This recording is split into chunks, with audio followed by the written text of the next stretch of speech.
Hello everybody, Maven here, and today I thought I'd do a 2023 exotic primary weapon tier list because it's due for an update. You know, if you did this list last year, it'd be completely shuffled around differently because in the recent seasons, there's been a lot of sandbox changes, a lot of archetypes got buffed / nerfed, and a lot of individual weapons have seen massive overhauls. So yeah, it's time to update this tier list, and just letting you know, this is going to be a list for PvE specifically, not PvP, so keep that in mind. Anyways, let's get to it. Don't forget to drop a like because videos like this take a boatload of editing, and I hope you enjoy. Alright, let's do this. So here's a list I found on Tier Maker. Some of the newer exotics aren't on here, so I'll edit those in myself and we'll do those at the end. So we're starting off with the Ace of Spades. A lot of people love this weapon, and this might be a little triggering, but I'm going to put it down at the D tier. It's just a single target weapon. It's kind of slow to reload even if you proc Outlaw. I know it just got a buff and it's getting an even bigger buff next season, but even then, there's better options. It's just like, it does have ad clear potential because it has Firefly, but that's not enough. Like, compared to Sunshot, Sunshot collates way better than this does. Next up is the Bad Juju, and I'm gonna put this up at the C tier. It's not great, but it's better than the Ace of Spades. So the big problem with the Bad Juju is it's a pulse rifle, and pulse rifles are not in the best place in PvE right now, except for a couple we'll talk about later. Now, the Bad Juju is meant for easy content, like patrol level content, or like your basic strikes, because that's like the only situation in which you're going to actually slay out with it. It does grant extra super energy, but not a lot because the Wish Ender grants even more and it's not even meant for that. And it does feel good when you can ramp up String of Curses to ×5 and start slaying out, but if you use it in any mildly difficult content, you can unload an entire base damage clip of Bad Juju into an enemy and they will not die, and it'll slow you down having to reload. Moving on to the Cerberus +1, and I'm going to put this one at the B tier. I feel it's better than the first two we talked about. So this is a weapon that is actually pretty slept on, and auto rifles did get the biggest buff in the mid-season 21 patch. They got a 25% damage buff, and the body shot damage of Cerberus is actually pretty good. It's like a full auto shotgun. It's got infinite range, but it's very good against enemies that got really big crits such as fallen walkers. It's a weapon that is meant to be used up close and to ape with, and if you got some loaders on, it's actually a pretty solid weapon. Next up is a Collective Obligation, and this one feels kind of criminal to put in the same tier as Cerberus, but there'll be a bigger gap later down the line. It's just that I can't justify putting it any higher because it has the problem of being a pulse rifle. It just exists being a pulse rifle, and that's unfortunate. They're just not in a good spot. They definitely need a huge damage buff, or they really need to up the range of pulse rifles in PvE by a large margin to have some kind of chance of competing with scout rifles. Now, trust me, I've really built into the Collective Obligation before. I really tried to give it as best of a chance as I could. Use it on Gear Falcon's Hauberk with infinite weaken, suppress, and volatile. I tried everything I could to make it viable, and it just still does not hit hard enough, even with the Void Leech buff. I really want to love it, but it's just disappointed me far too many times. Next up is the Crimson, and I'm going to put this one in the B tier as well, just above the Cerberus +1. I really like the Crimson. It's a very good feeling weapon to use. It heals you, it auto loads itself on critical kills, and also remember, next season hand cannons are getting a very big buff. Now, as you know, the Crimson is not really a hand cannon, it's more of a pulse rifle that's just shaped like a hand cannon. Compared to Bad Juju though, the Crimson definitely hits a lot harder and feels a lot better. Moving on to the Cryostasia 77k, and this one I'm going to put at lower C tier. It is a sidearm, so it's going to slay out a little bit better than something like the Ace of Spades. And the freeze effect is great. There's a lot of ways in the game you can take advantage of that freeze and that shatter. But the biggest problem with the Cryostasia is having to go through the downtime of activating the perk. Doing that in between each kill is a big time waster, and when you're slaying out, especially with the primary and PvE, you want as little downtime as possible.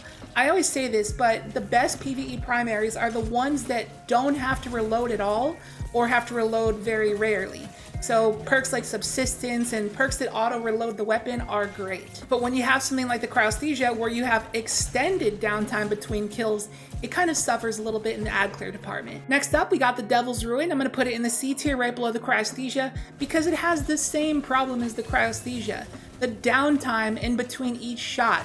Like, yes, you do your super cool laser charge shot and it does a lot of damage, but then you gotta wait. You gotta reload and reload and reload each time. Next up is the Dead Man's Tail, and this one is going straight to the top of B tier. Best one we talked about today so far. And this weapon, they just announced that it's going to become craftable next season, which is awesome. And if you've never used a Dead Man's Tail with 4 times the charm in PvE before, it's actually a beast. The 4 times the charm makes the mag size enormous if you're hitting your crits. You just ramp up your cranial spike times 5 and just go ham hip firing at targets with large crits. And it's definitely a nice benefit that you got seemingly infinite range because it's a scout rifle. Next up is the Fighting Lion, and I feel like this is a weapon that people either love or hate. Like, people will get triggered if I rank it too highly or rank it too low, so I'll put it right in the middle in C tier right above the Cryostasia. I think it was a cool idea to have a primary grenade launcher, but again, the problem of having to reload it too often, and if you miss your shot especially, you suffer for that. But it's a fun weapon to use with volatile rounds, and it can be pretty useful to put out some decent damage in some niche situations. I just really think that this weapon needs to have an intrinsic champion perk on it, because otherwise there's really not too much of a reason to use it. I feel like you should have intrinsic unstop on it. Next up is the Graviton Lance, and we got our first S tier weapon.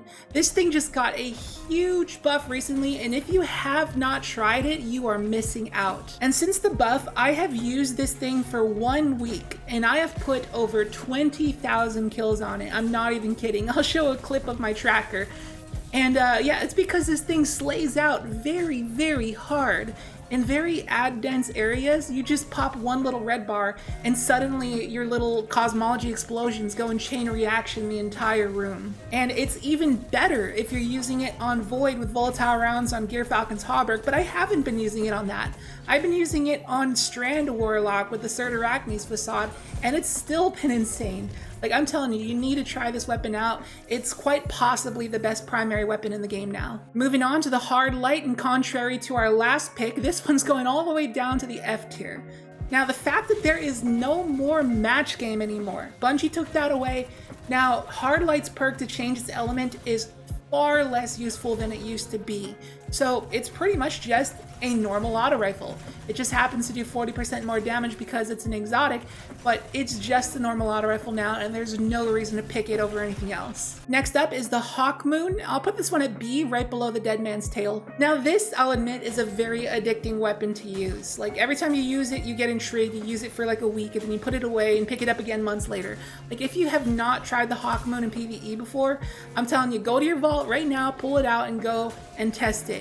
Every time you get that paracausal shot and like pop something in the head for like 160k, you're gonna be hooked. And I really wish we could use it in more situations, but the biggest problem with it is the range, because it is just a basic hand cannon other than the paracausal thing. Next up is the Huckleberry, and I'll put this one right below the Bad Juju. It's kind of like the SMG version of the Bad Juju. They're kind of the same weapon. They both have a damage perk, and they both fully reload themselves after a kill. Now, I've tried the Huckleberry, and I've tried to make it work, even with kinetic surges, but the problem is I have to reload so often with it, even though the perk itself fully reloads it. I just wish that the Ride the Bull perk didn't up your rate of fire, because that empties the 30 round mag way too quickly, and I find myself having to reload a lot. So it really slows down the ad clear potential, and also the range is pretty terrible. Moving on to the Jade Rabbit, again, another weapon going into the F tier, but I'm gonna put it above the Hardlight because, you know, scout rifles are better than auto rifles, but it has the problem where it's just a normal scout rifle. You know, it's meant for PvP, and in PvE, its perk is really going to do little to nothing. And even though it's an exotic and does 40% more damage than legendaries, I would still rather use a Hung Jury with kinetic tremors over this. Next up is the Lemonarch, and this one's going straight up to the S tier. This is just a weapon that I'm very confident with when it's in my hands. Now, obviously, with its intrinsic overload ability, it's going to be a top pick in any activity with overloads, but even if you're just doing generally hard content, it doesn't have to have overloads. It's just a very reliable weapon to have. It puts out very consistent damage and also has ad clear potential because the poison effect on it is an AoE, so you can clear out trash mobs with it as well. It's just such a solid weapon. Next up is the Lumina. I'm gonna put this one at A tier. Some people may be confused why I'm not putting it up at S tier. Now, its ability is S+ tier for sure. Its ability is insane. You can buff your whole team. This should be a weapon that is required for every single raid team to be using in any boss encounter, because that buff is greater than Well of Radiance. It's greater than Bubble. It is such a useful thing to have. But the problem with it is, other than the ability, it's just a basic hand cannon. And I've tried to use it in Grandmasters and stuff, and it is tough to slay out with the Lumina, especially in harder content where you have to be at range. It does not put in the work, trust me. Moving on to the Malfeasance. This one's going in the A tier as well, just below the Lumina. So while it is a better standalone gun than the Lumina, the ability is not as strong as the Lumina's, but the Malfeasance, similar to the Lemonarch, is just a very trustworthy weapon to have in your hands. That little toxic explosion after 5 shots has infinite range. The mag size on it is massive. It has intrinsic unstoppable, and it puts out pretty good damage. I mean, what more could you want? Moving on to the Mida multi-tool, a classic in the Destiny series, going to the very bottom of F tier. I'd rather use Hardlight over that, and the Jade Rabbit at least is a better archetype than that. It's got that same problem as Jade Rabbit, where it is a PvP weapon, and even then it's not that great in PvP. And it does pretty much nothing in PvE in terms of perks. It's just a useless weapon, and Bungie really needs to give it something for both PvE and PvP. Next up is the Monte Carlo, and this one I'm gonna put at the very top of A tier. Now, you'd be surprised how good the Monte Carlo is at ad clear after that 25% auto rifle damage buff in the mid-season 21 patch. Pair that with something like a kinetic surge, perhaps Radiant, the Markov chain ability, and it actually shreds. And its ability is very unique, and that is what we like in Destiny 2. We like unique things. It's the only thing that does what it does, where it recharges your melee energy. It's a staple of melee builds, and no other weapon can do what it does. Next up is a No Time to Explain, and I'll put this one probably next to the Bad Juju in C tier. Now, I tried this weapon out recently because I was trying to make a build with like the Arc buddies on Arc Warlock, and then with the Time Chasm on the No Time to do like a little turret build, but it just wasn't hitting as hard as I wanted to, both the gun and the Time Chasm. But it is a fun weapon, and I feel it's a little bit more effective than some of the lower options on this list. Next up is the Osteostriga. Some people are going to be triggered at this, but I'm putting it at the bottom of A tier. It's more of a preference thing. You know, some people live and die by the Osteostriga, and I understand that, but it's for certain play styles because it's a very slow weapon. It's like if you're trying to do a tough challenge, you're trying to take a Grandmaster Nightfall slow and easy, you're trying to do tough content, yeah, sure, the Osteostriga is great. But if you're a player like me who likes to go fast, the Osteostriga is not for you. It's a weapon where you have to be kind of stationary, you gotta be kind of slow, you gotta put a lot of shots into a target to be able to get that toxic burst. Once you get that toxic burst, it's awesome, but I find there's a lot of times where I'm trying to like jump around and ape with it, and it just kind of whiffs sometimes, and like I'll kill some targets but they won't explode because I didn't get enough shots on them. It's like, for me personally, it's a little bit situational, but I'm at least giving it some credit putting it in the A tier because I understand how powerful the weapon is once you get that toxic burst going and once you get the overflowed magazine going. Next up, we got the Outbreak Perfecta. This one's going up at the S tier, right below the Lemonarch. It's like there's Ace of Spades and then there's the guy she tells you not to worry about, because they're both kinetic weapons, they both have Outlaw, and they both have an ability where you get a kill and there's some kind of explosion of sorts. But I would rather have Outbreak Perfected's ability rather than the Ace of Spades Firefly, because the Siva nanites actually are pretty decent for ad clear. They fly around, they're basically swarm grenades for solar, but built into the weapon itself. Now, similar to the Lemonarch, it's just a very trustworthy and reliable weapon to have in your hands, knowing that you're always going to be doing good damage with it because it ramps up in damage the more you damage a target with it. So you know you're not just going to be using a pea shooter in that GM, you know that you're always going to be doing solid damage. And obviously, it's going to be even better if multiple people on the fire team are using it. It's very good in seasons where pulse rifles have an artifact mod to give it some kind of champion capability. And also, it's pretty useful in raids for when everybody runs out of ammo. Next up is the Polaris Lance, and this one I'm going to put at the very top of B tier. Now, this is a very good weapon, but in my opinion, there is only one single activity in the game that you can use the Polaris Lance in, and that is Grandmasters, and only in seasons where there is a champion mod for scout rifles. And that is it. There's nowhere else in the game you can really use it. But this is a very effective weapon at what it does. The fact that it never has to reload, the fact that it can cause solar ignitions on 10 shots now is insane. It's very good for, you know, GMs having to stay back extremely far and just popping all the crits and just causing ignitions everywhere. It is very, very solid for that purpose. Next up is the Rat King, and I'll put this one at the very top of C tier. I mean, you'd be surprised. Between the 20% sidearm buff and the mid-season 21 patch, also the fact that it's kinetic, does 10% more damage to unshielded combatants, it kind of hits. It really does. Especially more so if more people in your fire team are using it. And the ad clear potential is there, and the fact that you go invis after each kill is very, very useful. Next up is the Risk Runner, and similar to Polaris Lance, it's a pretty niche weapon, but I feel it is better than the Polaris Lance. I'll put it at the top of B. So this weapon is insane at ad clear. Anytime you're dealing with Fallen, or anytime you're on arc using pulse grenades. Because you can throw the pulse grenades at your feet and give yourself arc conductor and just slay out really hard. It's like a full auto Trinity Ghoul. But again, it is niche because I've tried to use the Risk Runner sometimes and just found myself in long dry spouts of not running into any enemies that deal arc damage. But when the situation does come, it's pretty nuts. Next up is a Skyburners Oath, and this one I'll put down at the D tier. Probably above the Ace of Spades. Now, you know how I said the Polaris Lance can only be used in Grandmaster Nightfalls and that's it? Well, the Skyburners Oath is the same way, but even more than that, it can only really be used in one Grandmaster Nightfall, and that is Proving Grounds.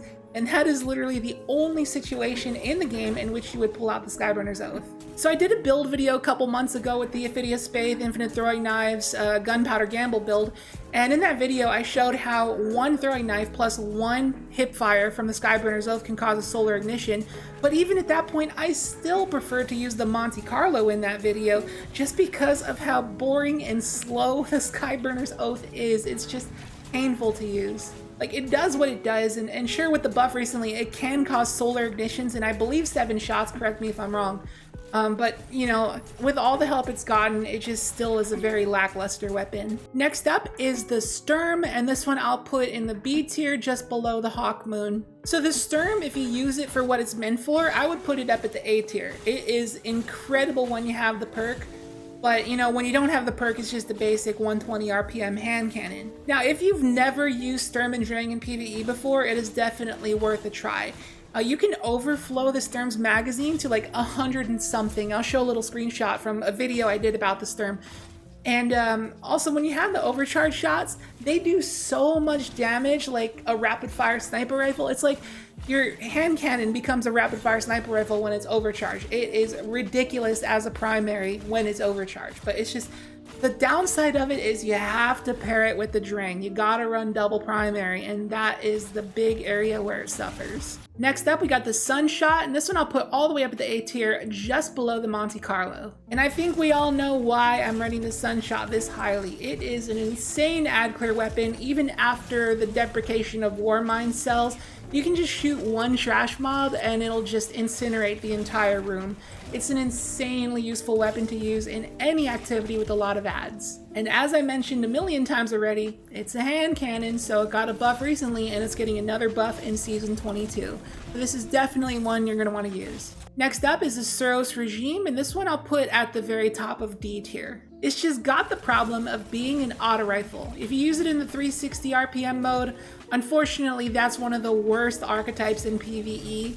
And then the 600 RPM mode is a little bit better, but it's still kind of just like a normal auto rifle. It does ramp up in RPM, but, you know, it doesn't have any perk that reloads its magazine. Like, I wish they gave it subsistence or something that make it feel a little bit better.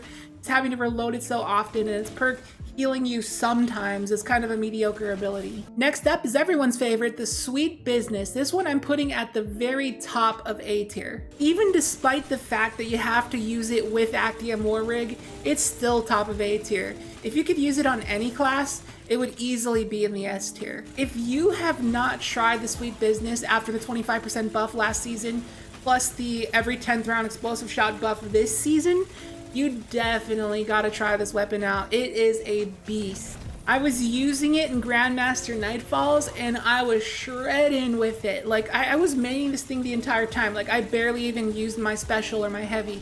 because the business was putting in so much work. So this, when you pair it with the Actium War Rig, seriously is one of the strongest things you can do with the primary weapon in PvE right now, trust me. Next up is the Symmetry, and this one I'll put at the very top of F tier. This weapon is just terrible. It's like Osteostriga's grandfather who's too old to fight anymore. Because it kind of is similar to Osteostriga, where you kind of have to be a little bit stationary to use it. Like, you have to hit your crits, and even if you do, the revolutionary perk kind of sucks, and you got to be kind of slow to use it and hope that the enemy is slow, because it's easy to whiff with it, even though it tracks. Next up is the Teraba, and I'll put this one right below the DMT. So the Teraba's Ravenous Beast ability is just absolutely absurd. It just by far does the most DPS that any primary in the game can do. It's crazy, but it has two big pain points. It's just that it has a slow reload speed, so it's kind of annoying to use at times unless you're using a loader. And then the other thing is when you stow it, you lose half of your Ravenous Beast charge, and that is the most annoying thing. I really wish Bungie should just take that away, at least for PvE, maybe not for PvP. It's just aggravating because, you know, I'll often pull out my Eager Edge Sword to skate around, or I'll pull out my special weapon because there's a fatter target.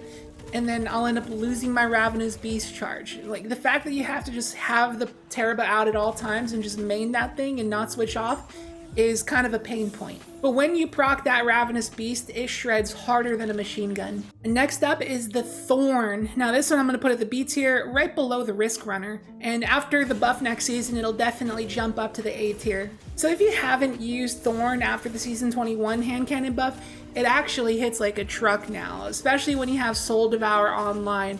And it is way better when you pair it with the Necrotic Grip, because the poison from Thorn actually works with Necrotic Grip, so it makes it, like, in my opinion, a better version of Osteostriga when you pair it with the grips.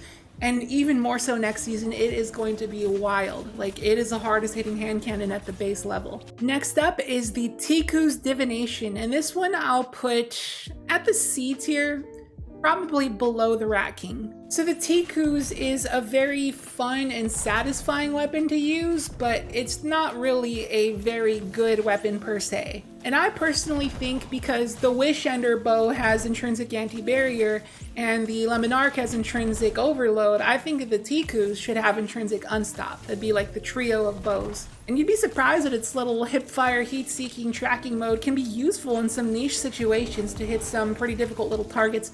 Like, there's sometimes little flying projectiles that will die in one tap to anything, and the fact that the Takus can track them is very, very useful sometimes. And the Taku does hit pretty hard, but the fact that you have to hit him with that hipfire shot first before going for that ADS shot definitely makes you lose out on a lot of DPS. Next up is the Last Word, and this one I think I'll put at the very top of F tier. That could trigger some people, but it's more of a PvP weapon. And while the Fanfire perk can do something in PvE, it's still, why would you use this when there are much better options? And it's a hand cannon that you have to use in sidearm range, so at that point, why wouldn't I just want to use a sidearm? You know, my mind could change on this thing after the buff next season, but we'll have to wait and see. But for now, it's not really in a good spot. Next up is the Tommy's Matchbook, and now I feel like I want to put this one just above the Cerberus, but then again, I don't really feel like the Tommy's is really a B tier weapon. So I think to compensate, I'll move the Cerberus down to C tier at the very top, and then I'll put Tommy's right above it. That's what we'll do. So the Tommy's got that Scorch buff recently on top of the Season 21 25% auto rifle buff. But for me personally, it's just such an aggravating weapon to use because of the self-damage. So you pretty much have to use it on Actium Warrig Titan and specifically on Solar, because you're going to die if you don't have Restoration with Ember of Empyrean going. And if you don't use Actium Warrig, the thing is just slow to reload. So it is very, very strict on what you have to be using to use this weapon. Also, even if you do meet those requirements, it's easy to die with it because the self-damage on it kind of somewhat negates the restoration. So it's a little bit weird. And next up is the Traveler's Chosen. This one I'll put at the very top of B tier. After the 20% sidearm buff last season, sidearms are now the highest damaging primary weapon type in PvE now, above SMGs. And so it helps that the Traveler's Chosen is in that criteria, and it's just a staple of like ability spam builds and whatnot. And it's cool that they gave it surplus and osmosis, so it can fit in with any element because you throw your nade and osmosis makes the weapon into that element, so it can have a lot of synergy with things like volatile rounds. It's awesome, but it's just, I've struggled to really find the situation to really use it, because in a lot of situations where I'm trying to do ability spam, it's like there's a different build around weapon I want to use, or I'd rather use something with Demolitionist, or I have something else to synergize with it, and it's just hard to find the situation in which I would use the Traveler's Chosen. But it itself is a very strong weapon for what it does, and so I gotta respect it and put it at the top of B tier. Next up is the Trespasser, and this one I think I'll put just below the Thorn. So this thing is awesome once you can get that chain of unrepentant super burst going and you start hitting everything like a truck. But I find myself sometimes running out of the super burst, so like I hit a fat target and they don't die to the super burst, and then I'm kind of just sitting there pelting them with a pea shooter, and it kind of suffers at that point. So it's good when you can keep it going, but you know, kind of suffers when it's not doing its thing. Next up is the Trinity Ghoul, and surprise, surprise, it is going up into S tier. I would put it right below the Graviton Lance because, again, if you have not used the Graviton Lance, you don't know the power. It's insane. But Trinity Ghoul is a staple of, you know, going speedy, going fast. You're trying to do sweaty fast content, or you're grinding easy content, and you just need something that can add clear like no other weapon in the game. That is going to be the Trinity Ghoul. This will forever and always be the best trash mob killer in Destiny. I don't think anything can ever top what it does. Next up, we got another S tier weapon, the Vexman class. This one I'll put below the Trinity Ghoul. So the Vexman class is just such a workhorse weapon. You know, similar to the Outbreak in Luminark, it's just a very reliable weapon to be using. You know, you're always going to be doing good things when you have Vexman class. It shreds. It has that hidden Rampage-esque type of perk to it as well. And it's really easy to get that 6 kills for the Temporal and Limiter Linear Fusion Rifle mode if you can do some heavy damage to Majors. It's just the kind of weapon where if you're using it, you know you're not throwing. Next up, we got the Vigilance Wing, and this one makes it to an all-time low at the very bottom of F tier, because I think since it's a pulse rifle, it's a worse archetype than something like the Mida multi-tool, but also it's only a PvP weapon, and really what it does nothing for PvE whatsoever, so it's kind of useless. Next up is the Wish Ender, and who saw this one coming? Yeah, top of S tier for sure. So the Wish Ender is easily the best primary weapon to use in Grandmaster Nightfalls, or anywhere really that has barrier champions. And it has that added bonus of generating an absurd amount of super energy on hits because it has 3 arrows, and each of those arrows individually hitting generates super energy individually. And it just blows my mind how hard this thing hits. It hits like a sniper rifle, but it's a primary. But we are not done yet because we still have 9 more exotic primaries to go over that didn't exist at the time that this tier list creator made this tier list. So I'm going to add these in myself. So next up, we got the Virgos Curve, and this one I think I'll put at the C tier below the Takus Divination, but obviously because this is post-edit and not a part of the actual tier list, it's not going to look like it's there, but just know that I would put it below the Takus. So the Virgos Curve really does have a cool ability, the way those hits will generate these stasis crystal shots, and when you break the stasis crystals, it'll generate more stasis crystal shots, and you can just chain it back to back, kind of like the Trinity Ghoul, but definitely a lot worse version of it. Plus, it's a lightweight bow, and it hits like a lightweight bow. And also, a bow is not really the best weapon type in the game to break a crystal with, so you can only really break 1 crystal at a time. Next up, we got the Wicked Implement, and this one I'm going to put in the D tier, but I don't know where in the D tier. And to be honest with you, I've never even used this thing until the background gameplay you're seeing right now is the first time I used it. Because I got this thing a few weeks ago in the mission, and then I never even fired it, and I just threw it in my vault, and it's been sitting there ever since today's gameplay. It's just a weapon that I wasn't really interested in, and from people who do have it, I've heard bad things about it, and I've heard bad things from content creators, and I just heard it's a bad weapon overall, and what it does is not enough. Next up, we got the Centrifuge, and this thing I'm going to put at the top of D tier. It's just the problem is it's a 450 RPM auto rifle, and the slower firing auto rifle archetypes are some of the worst archetypes in PvE overall. And I really wanted to give this thing a fair try. I like got the catalyst and made a build out of it with Arc Warlock being able to become amplified and charge up that meter, and I really tried to use it to its fullest, but it just doesn't slay out the way I wanted it to. It's just really aggravating to use. And the only reason it might have seemed semi-decent is because this season there's that artifact mod where your arc weapons will cause explosions, and next season it's definitely going to be a lot worse. Next up is the Manticore, and this one I'll put down at the F tier, probably below the last word. Now this thing, you know, just like some of the other weapons in the F tier, it's only really meant for PvP, and even then it sucks in PvP. And the only reason you would use this in PvE at all is because it's an exotic, so it does 40% more damage than a legendary SMG.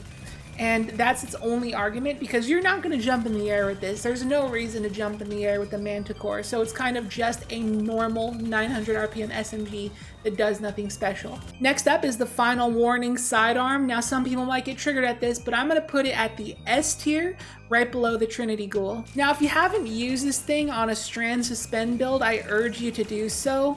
And I've even used it in Grandmaster Nightfalls, and it shreds. The thing hits like a truck. It's easily one of the hardest hitting primaries in the game. And I do a lot of damage testing against Carl, and I can tell you from experience, it takes 3 rockets from just like a normal rocket launcher to kill Carl. And the Final Warning Sidearm can kill Carl in 2 bursts. I'm not kidding. And one single magazine of a sidearm can kill Carl when it takes 3 rockets. It is absolutely ridiculous. Now when I use this thing, I kind of just bot walk around in hip fire mode and just track on to like 3, 4, or 5 targets and just let go, and it just shreds them all to pieces and makes a tangle. And then when I go and do that suspend on something, I can get up close in their face and do the precision hits right on their crit, and it just absolutely tears them apart. It is crazy. Next up, we got the Revision Zero, and this one I think I'll put at the very bottom of A tier. So the Revision Zero's 2 burst fire mode got a buff recently, so it actually does hit pretty hard. You can kill ads with it pretty easily, but it's not really an ad clear weapon. It'll hit them hard, but it only really hits single targets, so you've really got nothing to collat with. Now the main thing about the Revision Zero is that it has intrinsic anti-barrier and it has flexible perk options, but it's not up in the S tier with the Wish Ender, because the Wish Ender hits those barriers in just one shot and generates tons of super energy and just hits a lot harder overall. And, you know, the Revision Zero kind of is nothing in comparison to the Wish Ender, but it still does its thing and it does it well. Next up, we got the Touch of Malice, and this thing I'll probably put in the C tier, just below the Cerberus +1. So the Touch of Malice is a strong weapon when it does what it does. When you're on that last shot, you got some really good DPS for a primary, but it has the same problem as a Tommy's Matchbook, where you die using it. You need to be in a Healing Rift or a Well of Radiance, and you have to be way far back out of danger from afar.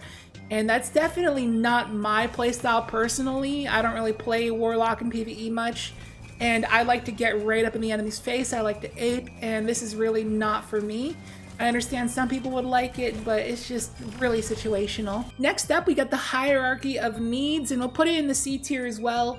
And screw it, we'll put it with the other bows. We'll put it above the Takus Divination and the Virgos Curve. So this is another weapon that you have to be stationary for. Obviously, you got to put down that guidance ring and stay behind it, perhaps on Warlock and Healing Rift again. And you can really only use it in difficult content where you have the chance to be still for a while. Because in any other content, you're going to be running around, not really have the chance to get down the guidance ring. But when you have the guidance ring, it's actually a lot of fun to use. It really ups your rate of fire, and you can output a lot of damage. It's just really situational. And finally, onto the very last exotic primary in the game, the Quicksilver Storm. And this one is going straight up to the S tier, probably just below the Wish Ender. So the Quicksilver Storm is one of the most meta PvE primaries right now, and for good reason. I mean, first off, just the base firing mode with the little missile. The little missile helps the DPS and helps the range and whatnot, but it's all in the GL mode. The GL mode is ridiculous. The damage it does is wild for what it is. Like, you can suspend something like a champion, swap to GL mode, and just absolutely decimate them. It's like a full auto rocket launcher or something. It's crazy for a primary. Now, we all know that double specials are the meta in Destiny 2 right now. But if you do use a primary and you run into the situation where you run out of special or heavy ammo and you just got primary, you're often going to be doing lackluster damage until you find some ammo. But there are very few weapons in the game that don't have that issue, that you can consistently output damage, like for example, the Hawkmoon, Teraba, Polaris Lance, Sweet Business, Osteostriga, Outbreak Perfecta.